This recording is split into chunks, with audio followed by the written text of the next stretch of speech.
오늘 하나님께서 주시는 말씀은 호세아 16장 1절부터 11절입니다.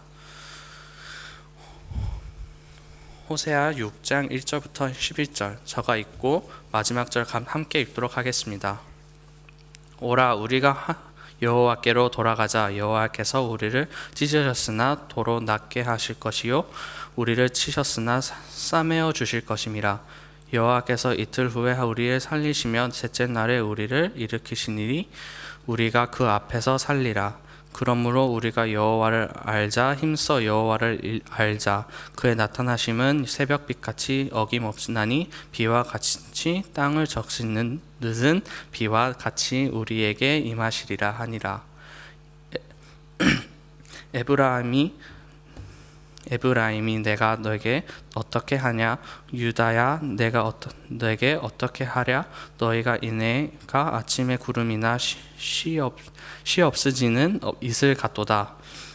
그러므로 내가 선지자들로 그들을 치고 내 입의 말로 그들을 죽였노나니 내 심판은 비처럼 나오느니라. 나는 은혜를 원하고 제사를 원하지 아니하여 번제보다 하나님을 아는 것을 원하노라. 그들은 악당처럼 언약을 어기고 거기에서 나를 반역하겠으느라. 길을 앗는 악을 행하는 자에게 고울이라. 피 발자국으로 가득 찼도다. 강도떼가 사람을 기다림에 같이 제사장 무리가 새김을 길에서 살인을 하나 그들이 사악을 행하였으니라. 내가 이스라엘 집에서 가증한 일을 보았나니 거기서 에브라함이 음행하였고 이스라엘에 더럽혀졌습니다. 같이 읽겠습니다. 또한 유다야 내가 너 백성을 새로 잡힘을 돌이킬 때에 내게도 추수할 일을 정하였느니라. 아멘.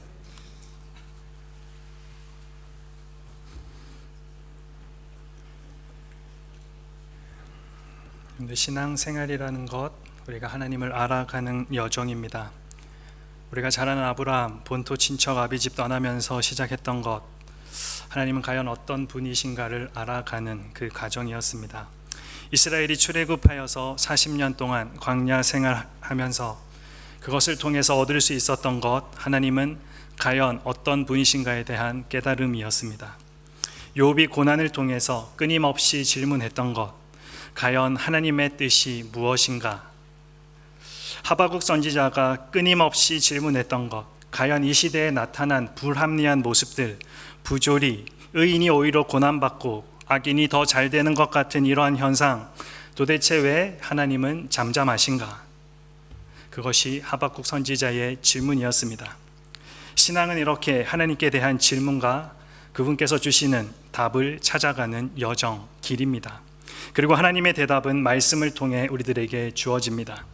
즉 신앙은 관계를 통해서 만들어진다라는 것입니다. 우리가 믿는 하나님이 어떤 분이신지를 아는 것 참으로 중요합니다. 왜냐하면 우리가 관계 안에 있기 때문에 그렇습니다. 하나님 아버지의 진짜 마음이 무엇일까? 우리 하나님 아버지는 무엇을 기뻐하실까? 우리들에게 무엇을 원하실까? 여러분들은 고민해 본 적 있으십니까? 지금 여기에도 10대들이 간혹 있기는 하지만 말썽 피우는 10대들 참 많이 있죠, 그렇죠? 여러분들은 아니겠지만 혹 여기 있다면 20년 뒤에 30년 뒤에 여러분과 꽃 같은 자녀 낳으시기를 축복합니다. 근데 말썽 피우는 10대, 그 자녀를 둔 부모라면 한 번쯤은 참 많이 가슴 아파합니다. 질풍노도라고 이야기하죠. 청소년기, 급한 바람과 같고 그리고 거친 파도와 같아 언제 어떻게 변할지 모르는 그 청소년기를 보내는 철없는 자녀들에게 있어서 부모는 참으로 감사한 대상이거나 또 고마운 존재이기보다는 되도록 피해야 할 존재이거나 속히 독립해야 할 대상으로 생각됩니다. 그래서 청소년기 아이들은 자주 부모님들이 간섭하지 못하도록 자기 방문을 잠그다든지 또는 부모와의 대화를 완전히 거부하기도 합니다. 반항의 표시 또는 자기 존재 확인의 방법으로 집을 나가기도 합니다. 긴 삶의 여정을 놓고 보면 누구나 겪어낸 나름대로의 사춘기가 있었고 갈등기가 있었기에 조금만 시간이 지나고 보면 그것이 모두 아련한 추억으로 우리 모두의 가슴 가운데 기억되고 있습니다.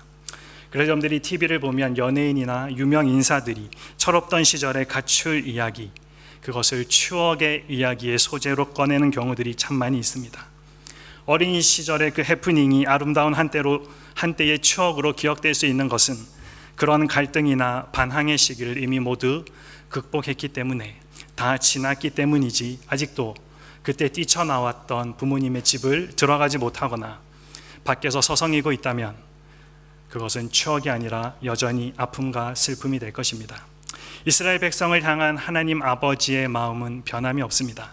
기원전 BC 8세기 중엽에 당시 북이스라엘과 남유다로 나뉘어져 있던 그 이스라엘 백성들을 하나님에게 있어서 아주 소중한 아들과 같은, 자식과 같은 존재였습니다.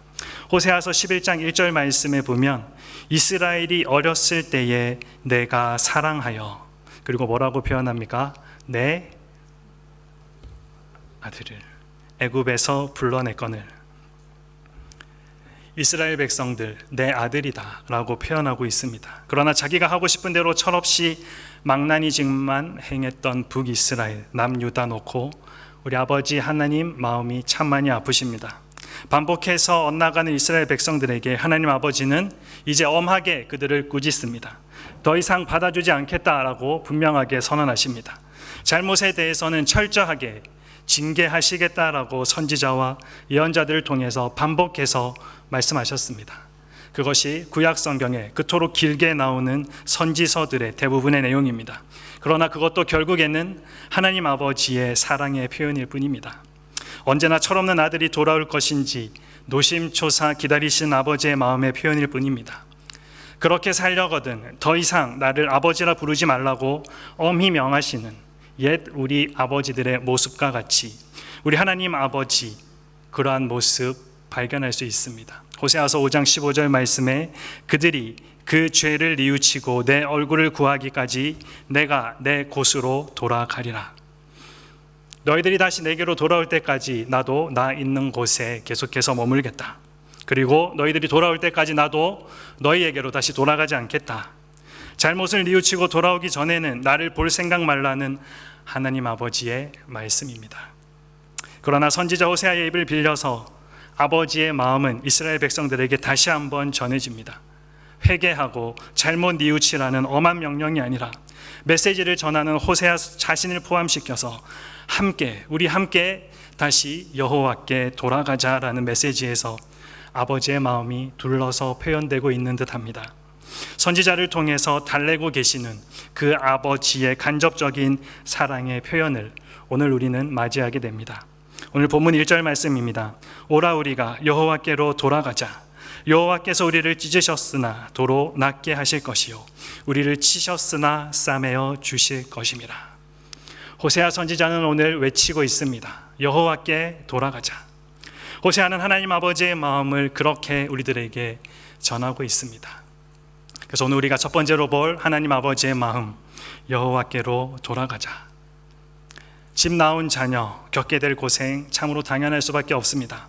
하루 이틀은 어떻게 견뎌볼 수 있습니다. 일주일도 친구 집에서 어떻게든 버텨볼 수 있습니다. 하지만 금세 씻지 않고 옷도 갈아입지 못해서 그 몸에서 나는 온갖 냄새 그리고 행색은 누가 봐도 영락없는 노숙자와 같습니다. 생소한 길을 걷다가 다리가 붓기도 하고 온갖 고생을 해도 아무도 그에게 신경 써주지 않습니다. 이때 필요한 것은 무엇입니까? 바로 다시 집으로 돌아가는 것, 아버지가 계신 집으로 돌아가는 것, 그것이 우리들이 할 수 있는 일입니다. 내가 꿈꾸던 일, 내가 바라던 독립, 철없는 어린 행동임을 빨리 깨닫고 돌아가는 것, 하나님과 상관없이 내가 원하는 대로 사는 것이 자유라고 생각했던 그 착각과 오만과 방종에서 돌이켜서 다시 아버지 집으로 돌아가는 것, 내가 바라던 독립된 인생은 결국 찢기고 상처투성이로 범벅이 되는 삶임을 고백하면서 돌아가는 것, 그것이 우리들이 해야 할 일입니다. 누가복음 15장에 보면 이 이야기를 요약한 이야기가 잘 나와 있습니다. 바로 잃어버린 아들의 비유입니다. 한 사람에게 두 아들이 있습니다. 형이 있고 동생이 있는데 둘째 아들이 겁도 없이 아버지가 돌아가시지도 않았는데 벌써 아버지가 돌아가시면 얻게 될 유산 달라라고 이야기합니다.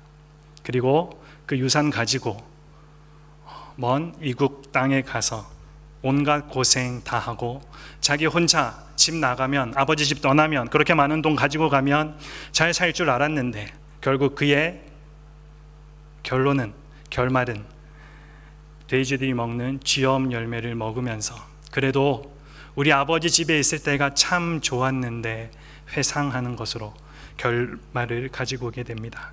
그리고 그 둘째 아들 그렇게 머물지 않고 그렇게 고생하고 내가 떠나면 좋을 줄 알았는데 그것이 아니구나 느낀 다음에 다시 아버지께로 돌아갔을 때 그 아버지의 모습 우리는 분명히 기억합니다.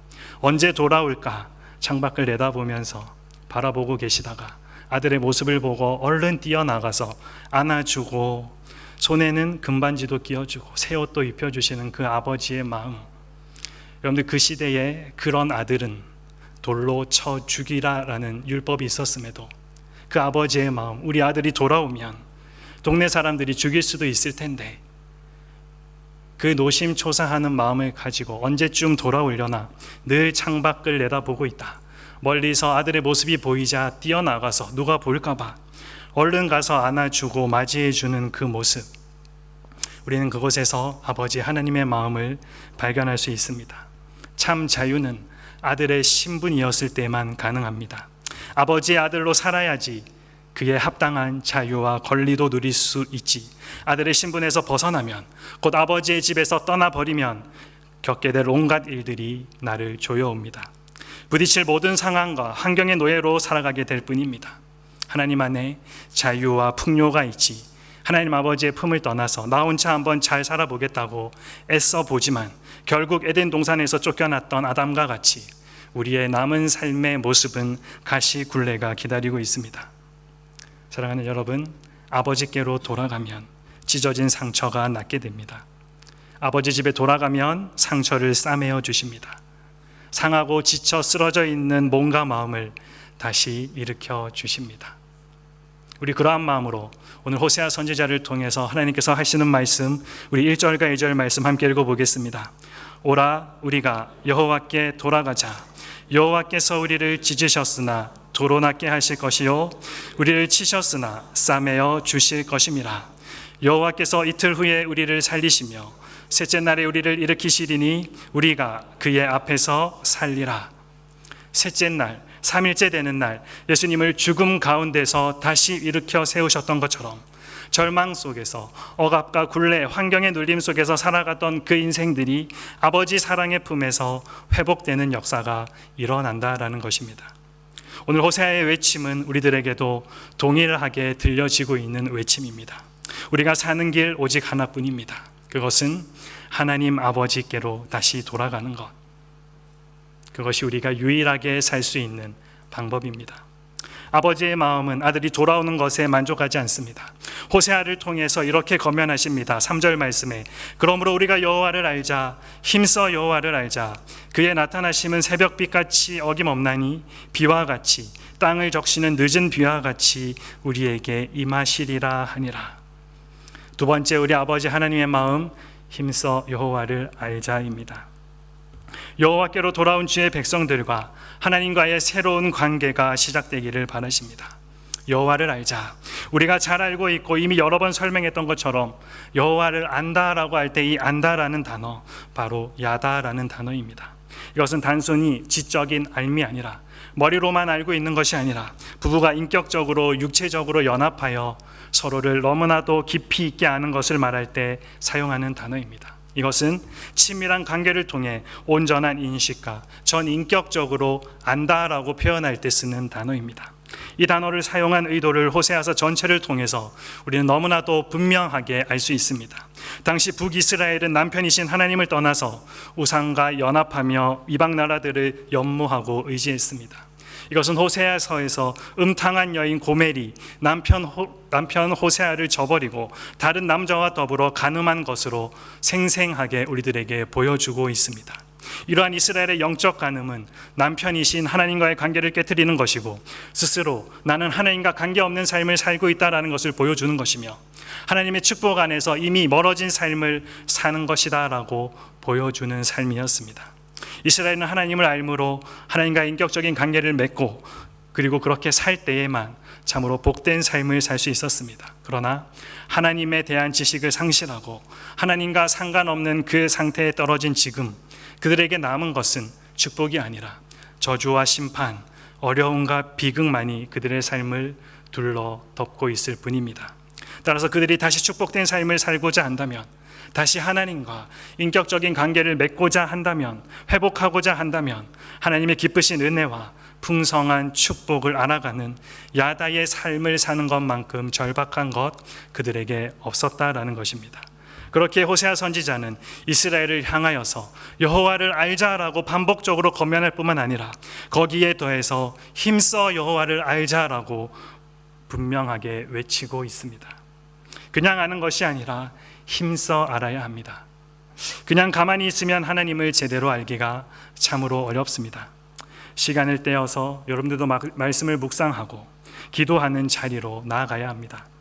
말씀이 과연 그러한가? 정말로 성경 말씀에 아브라함에게 하셨던 그 하나님이, 욥에게 하셨던 그 하나님, 호세아에게 하셨던 그 하나님이 정말 내 삶 가운데도 그렇게 일하시는가? 우리를 회복시키시는가? 정말 그분만이 우리의 유일한 구원자가 되시는가? 깊이 생각해 보아야 한다는 것입니다. 성경의 그 수많은 겉으로 드러나 있는 명령들 사이에 정말로 깊숙이 숨어 있는 하나님의 진짜 마음을 여러분들이 읽을 줄 알아야 한다는 것입니다.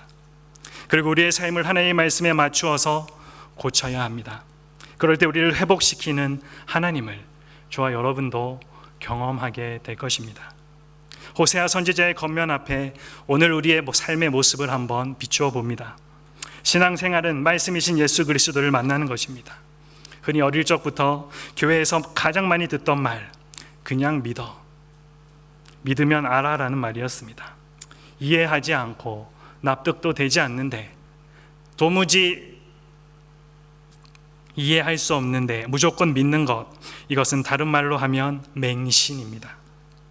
이런 맹신적인 신앙에 익숙한 사람들은 신앙을 지성적이지도 않고 이성적이지도 않은가 보다라고 생각합니다. 그냥 믿기만 하면 되는구나. 그러나 성경은 어디서도 절대 그렇게 말하지 않습니다. 무조건 믿으라가 아니고 알고 믿으라 말씀합니다. 그런데 사람들은 하나님을 아는 것에 별로 관심 없습니다. 그저 의식이나 제사에 참여하는 것만 원합니다. 그래서 성경을 보고 하나님을 알 생각은 조금도 하지 않고 주일 예배 의식에 그냥 이렇게 예배에 참석하는 것으로 일주일의 모든 신앙생활을 다 했다. 그리스도인으로서 하나님의 자녀로서 모든 일을 다 했다라고 생각하는 사람들이 참 많이 있습니다. 그러나 하나님은 이것을 원하지 않으시고 하나님께서 원하시는 것은 하나님을 아는 것을 원하십니다. 그 이유가 무엇입니까? 하나님 모르면 자기 마음대로 제사 드리고 하나님이 기뻐하시는 제사 드릴 수 없기 때문입니다. 많은 사람들이 성경은 덮어두고 자신의 느낌대로 예배합니다. 이것을 이름하여 미신이라고 합니다. 미신에는 말씀이 없습니다. 그 대상을 알 필요도 없습니다. 그저 앞에 두고 빌기만 하면 되는 것입니다. 우리 옛날의 조상들이 나무에 기도하면서 그 나무가 언제부터 거기 있었는지, 이 나무의 종류는 어떤 종류인지 그것을 알면서 소원을 빌었던 사람 단 한 사람도 없습니다. 나무에는 관심이 없고 자신의 소원 이루어지는 데에만 관심이 있었습니다. 그러나 기독교 신앙은 절대 그렇지 않습니다. 내 소원 이전에 내 믿음의 대상인 하나님을 알아야 한다라고 성경은 분명하게 말씀하고 있습니다. 자기 판단, 내 경험, 그냥 내 생각대로만 믿으면 이것은 바로 미신입니다. 여러분들이 아무리 하나님을 잘 섬긴다고 할지라도 그것의 기준이 여러분들의 판단이고 생각이고 경험이면 여러분도 지금 이 시간에 종교적 행위를 하고 있는 것에 불과하다라는 것입니다. 예배는 하나님 앞에 우리의 죄를 용서받고 하나님의 말씀으로 우리를 가득 채워서 그 말씀에 순종하며 살아가기 위해 드리는 것이 바로 예배입니다. 예배 드린 것에만 만족하는 것이 예배가 아니라 예배를 통해서 하나님을 만나야 하고 하나님을 만난 그 말씀을 내 마음에 새기면서 내 삶 가운데서 어떻게 하면 그 말씀을 이루어 갈까 고민하는 것, 그것이 우리 삶 가운데 분명하게 드러나야 한다는 것입니다. 호세아서 3장 17절 말씀에 비록 무화과 나무가 무성하지 못하며 포도나무에 열매가 없으며 감람나무에 소출이 없으며 밭에 먹을 것이 없으며 우리의 양이 없으며 외양간에 소가 없을지라도. 1년 전 코스타에서 어떤 한 강사 목사님께서 이것을 다르게 읽는 것을 한번 보았습니다. 그 목사님이 읽은 것과 꼭 똑같지는 않지만 비슷한 내용입니다. 호세아서 3장 17절 말씀을 여러분들의 버전으로 읽어보겠습니다. 내 이름으로 된 집이 없으며 게라지에는 메르세데스, 마세라티, 포르쉐, 페라리가 없으며 직업도 없고 내 계좌에는 발란스 하나 남아있지 않을지라도. 18절 말씀 우리 함께 읽어보겠습니다. 나는 여호와로 말미암아 즐거워하며 나의 구원의 하나님으로 말미암아 기뻐하리로다. 호세아 선지자가 꼭 이러한 심정으로 무화과 나무 무성하지 못하고 포도나무에 열매가 없고 감람나무에 소출이 없고 밭에 먹을 것이 없고 우리의 양이 없으며 외양간에 소가 없을지라도, 먹을 것 하나 없고 자기가 무언가 벌어서 만들 수 있는 소득이 하나도 없을지라도 하나님 한 분만으로 기쁘게 된다. 무슨 말입니까? 하나님을 영화롭게 하면 다른 은혜 중요하지 않다. 이러한 고백 누가 할 수 있습니까? 하나님을 피상적으로 알던 이스라엘 백성들과 오늘 우리들에게 하나님이 요구하시는 것은 하나님을 단지 머리로만이 아니라 느낌으로만이 아니라 관계를 통해 깊이 알아가라라는 것입니다. 단지 지적, 정신적, 감성적 어느 한 부분에 그치는 것이 아니라 전인격적으로 그분을 알아가라라고, 그게 하나님께서 우리들에게 원하시는 것이라고 호세아 선지자를 통해서 말씀하고 있습니다. 칠흑 같은 어둠의 밤, 어둠의 그 시간을 지나고 나면 어김없이 한 줄기 새벽빛이 비추이고 새 하루가 시작되듯이 하나님은 우리를 그렇게 기다리고 찾는 어둠의 인생들에게 비추이시는 한 줄기 빛처럼 우리들에게 다가오시는 분이십니다. 새 하루처럼 새 소망의 삶을 시작하시게 하시는 분이십니다. 메마른 땅에 가을비가 내려서 열매를 맺게 하고 봄비가 내려서 새싹을 움트게 하듯이 하나님은 우리의 메마른 삶을, 우리들의 메마른 마음을 적시는 단비처럼 우리 가운데 찾아오시는 분이십니다. 그렇게 우리가 하나님을 알아가는 것입니다. 하나님과 우리 사이에 막힌 담이 여전히 세워져 있다면 우리는 그것을 허물어야 합니다. 우리는 얼마나 하나님을 알고자 합니까? 여러분은 얼마나 하나님을 알고자 노력하십니까?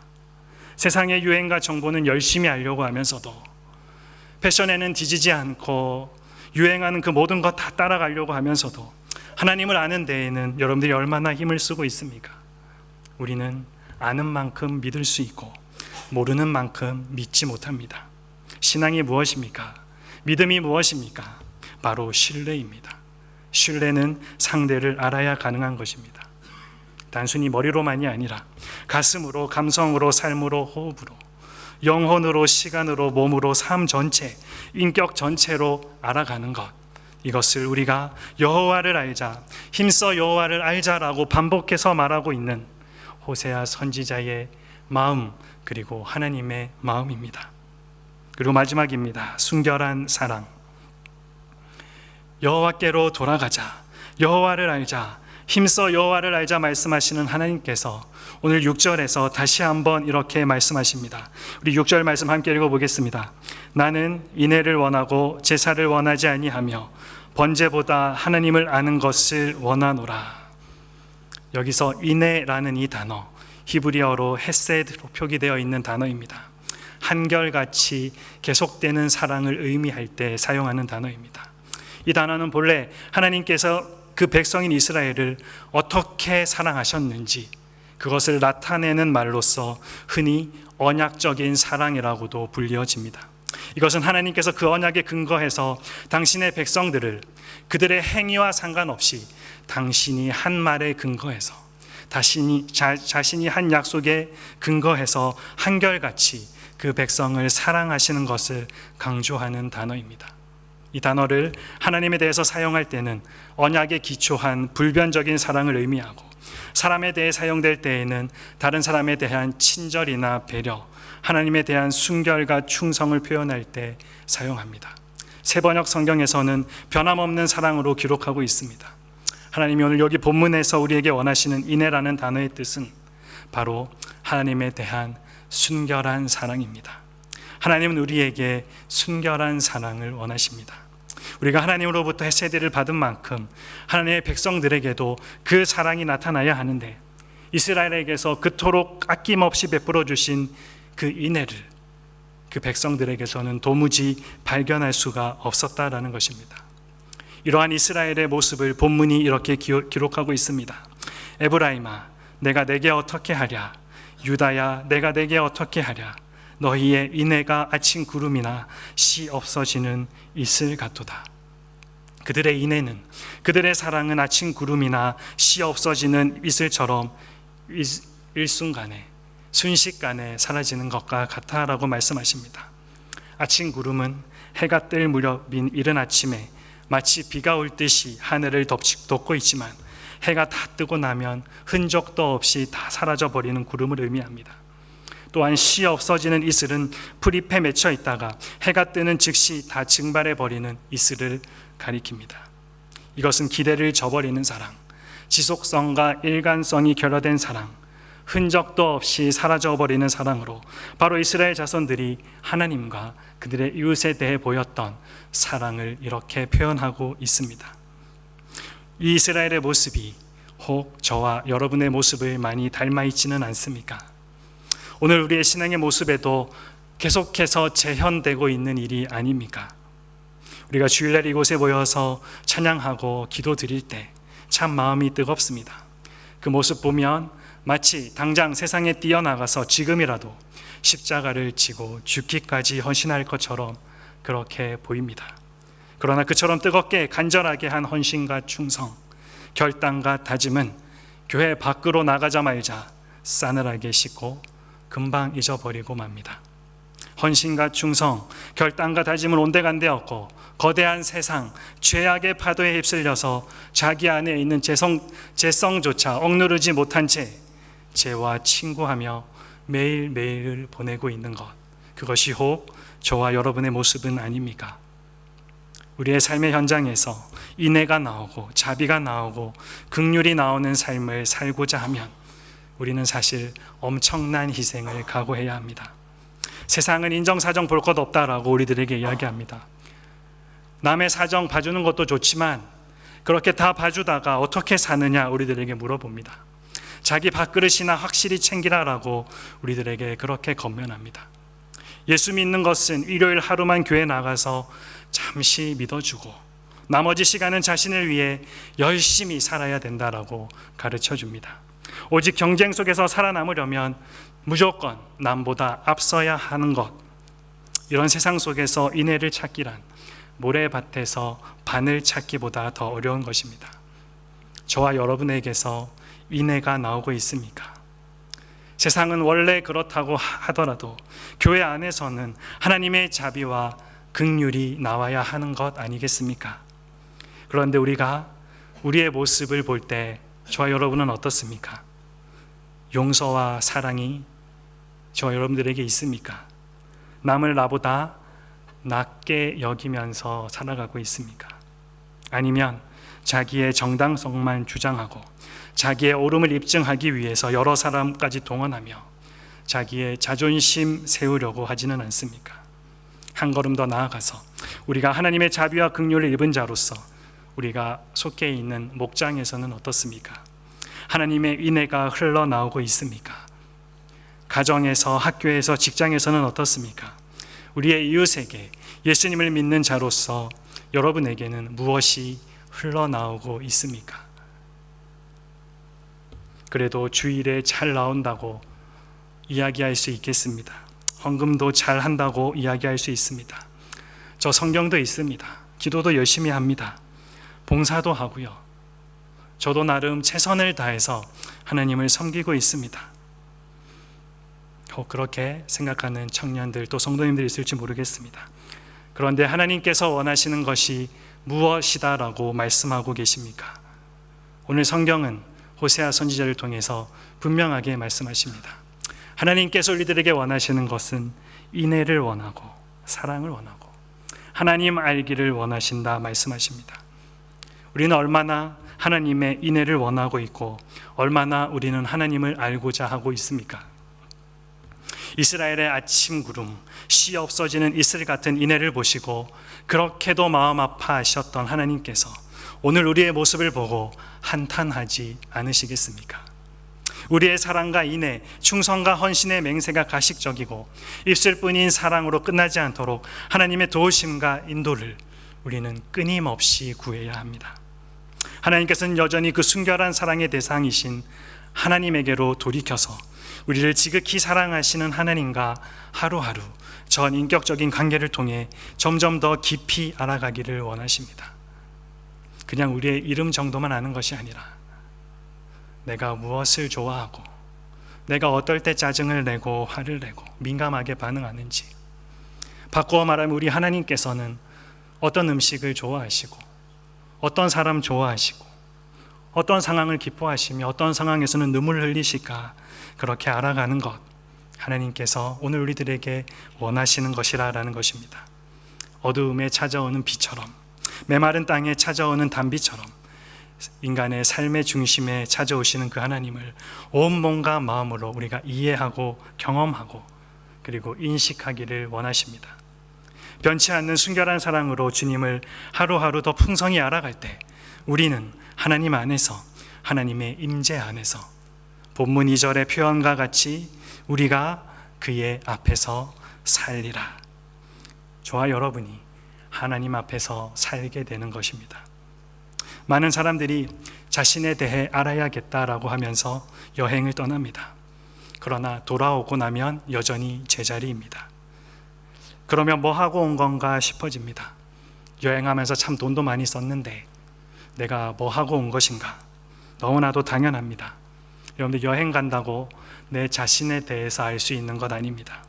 나는 누구인가라는 심각한 질문에 뛰어들 때는 가장 먼저 여러분들이 기억해야 할 것, 나를 창조하신 분이 누구인가를 기억하는 것. 세상에 있는 모든 물건에는 만든 분이 있는데, 만든 사람이 있는데, 그러면 나를 누가 만들었을까? 나를 창조하신 분이 누구일까? 그것을 기억하고 그분의 뜻이 무엇인지에 우리는 집중해야 합니다. 그래서 나를 찾기 위해서는 여행을 떠날 것이 아니라, 여행 떠나는 것도 좋지만 그것보다도 우리는 성경을 붙잡아야 합니다. 그리고 너무나도 뻔한 말 같지만 기도도 해야 합니다. 그러면서 하나님께 집중해야 하는 것입니다. 여러분, 교회에서 이야기하는 말씀과 기도, 아무런 힘이 없어 보이고 전도사님이나 목사님들이 할 말이 없을 때 유일한 방패막으로 그냥 던지는 말이 기도와 말씀이 아닐까 혹 오해하는 사람이 있을지도 모르겠지만, 여러분, 말씀과 기도만큼 강력한 것 이 세상에 없습니다. 여러분, 우리가 어려워지는 이유, 사실은 돈이 없어서가 아닙니다. 세상 사람들이 말하는 친구가 없어서도 아닙니다. 우리가 어려워지는 이유는 단 한 가지입니다. 그것은 바로 여호와를 아는 지식이 없기 때문입니다. 오늘 호세아서 4장 6절에서 이렇게 이야기합니다. 내 백성이 지식이 없으므로 망하는도다. 하나님을 아는 지식이 없는 것, 이것이 하나님의 백성들, 하나님의 자녀들이 망해가는 유일한 이유라는 것입니다. 하나님을 바로 알며 하나님께서 우리의 예배, 우리의 삶과 관련하여 우리에게 무엇을 원하시는지 우리가 정말로 바로 알 때 우리는 하나님을 기쁘시게 하는 삶, 하나님의 소원을 이루어 드리는 삶, 더 나아가 하나님의 영광을 드러내며 하나님의 뜻을 이루어 가는 삶, 우리가 살 수 있게 된다라는 것입니다. 여러분, 오늘은 감사주일입니다. 한국에서는 추수감사주일, 미국 기독교의 영향을 받았기 때문에 또 계절도 가을이라서 1년 동안 추수한 곡식들 하나님 앞에 감사함으로 이렇게 1년을 돌아보면서 하나님 참 감사합니다, 그런 시간 가지는 주일입니다. 하지만 우리는 정반대편에 살기 때문에, 그리고 봄에서 여름으로 나아가는 시점이기 때문에 추수라는 말은 빼고 감사주일로 지킵니다. 여러분들, 오늘 감사주일인지 혹 모르고 이 자리에 왔을지도 모르겠지만 지금 이 시간 여러분들이 지내왔던 지난 한 해 한번 돌아보았을 때 여러분들 마음에는 어떠한 마음으로 가득 차 있습니까? 하나님께 너무나도 감사한 마음만 가지고 이곳에 앉아 있지는 않을 것입니다. 서운함을 가지고 있는 사람도 분명히 있을 것입니다. 아직도 이해되지 않고 풀리지 않는 그 문제들 때문에 참 마음이 어려운 사람들도 있을 것입니다. 욥이 그렇게 했던 질문, 호세아 선지자가 했던 질문, 하박국 선지자가 했던 질문, 그 질문을 똑같이 던지면서 이 자리에 앉아있는 우리 청년들 또 성도님들이 있을지도 모르겠습니다.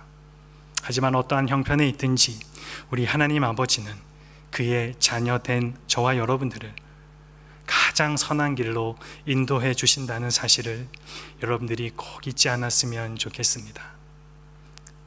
우리 하나님 아버지는 그냥 여러분들 그렇게 내버려 두시는 분이 아니십니다.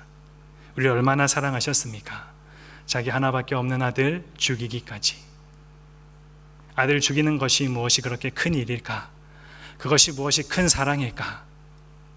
여러분들이 부모가 되면 그 사랑이 얼마나 큰 사랑인지 여러분들도 이해하게 될 것입니다.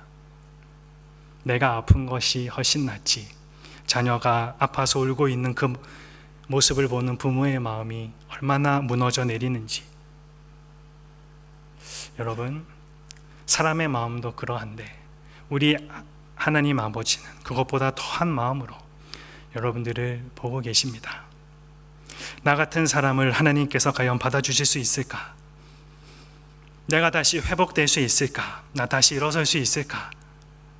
혹시 이 자리에 이러한 마음을 가지고 스스로 절망의 늪에서 허우적거리고 있는 우리 청년들이 있습니까? 도무지 못 살겠다. 이제 모든 것 다 포기해야 되겠다. 혹 그렇게 생각하는 우리 청년들이 있습니까? 오늘 하나님께서는 그러한 여러분들을 향하여서 사랑 가득한 목소리로 나에게로 돌아오라 말씀하고 계십니다. 그 말씀에 여러분들이 순종해서 하나님께 나오는 자들은 실로 놀라운 하나님의 인자하심을 경험하고 회복의 역사를 체험하게 될 것입니다. 지금 재중에 사는 자, 상처를 안고 신음하는 자들이 있다면 오늘 이 하나님의 음성, 호세아 선지자의 이 말을 하나님의 음성으로 듣고 하나님께로 나아오십시오. 그리고 그 하나님을 힘써 알아가는 여러분들 되십시오. 하나님께서는 용서하시고 다시 회복해 해 주실 것입니다.